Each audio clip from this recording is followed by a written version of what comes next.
We go back to that interview with the Observer Radio in Antigua, in which Prime Minister Dr. Kenny Anthony also addressed the issue of succession. Some years ago, the St. Lucia Labour Party amended its constitution to remove the time limit set for its party leader.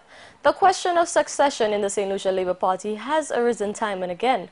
This time, it was brought up by the Antigua Observer's Anika Kentish, who posed the question to Dr. Kenny Anthony about the plans for succession within the St. Lucia Labour Party.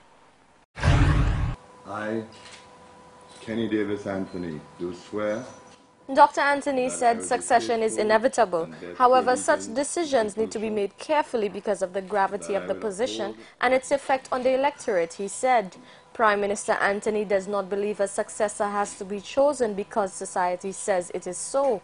In Dr. Anthony's purview, the issue of leadership of the SLP has never been a point of contention.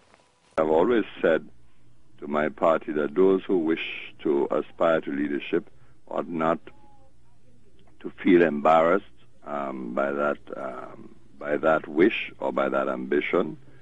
Nevertheless, they must give the people of the country, including party members, an opportunity to determine whether they're leadership material or not. Dr. Anthony says grooming for succession is not as easy as it is perceived.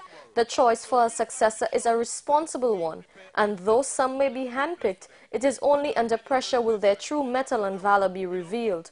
Dr. Anthony described himself as a bridge between generations. He is faced with the dual task of managing the heritage bestowed upon him and also preparing the party for the future ahead. His work in the SLP is not over yet, but Dr. Anthony revealed that he has already made up his mind when he is going to relinquish the reins of leadership. We have to take on board the recent experiences of the Caribbean, where you have had replacements in leadership, but despite all the promise of the new replacements, then difficulties emerge, particularly with voters who are able to make a very different kind of judgment. I think the experience in Jamaica is a telling one, and I think we have to handle that experience for everything it means. The situation in Barbados, too, is a very interesting and challenging one.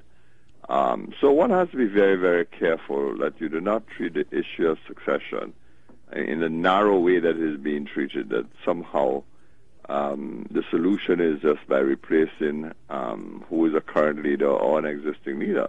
The issue of succession should always be on the plate, not in the twilight of the years of a current leader, but it should be part and parcel of our political life during the actual tenure of leadership itself, because you never know what will happen.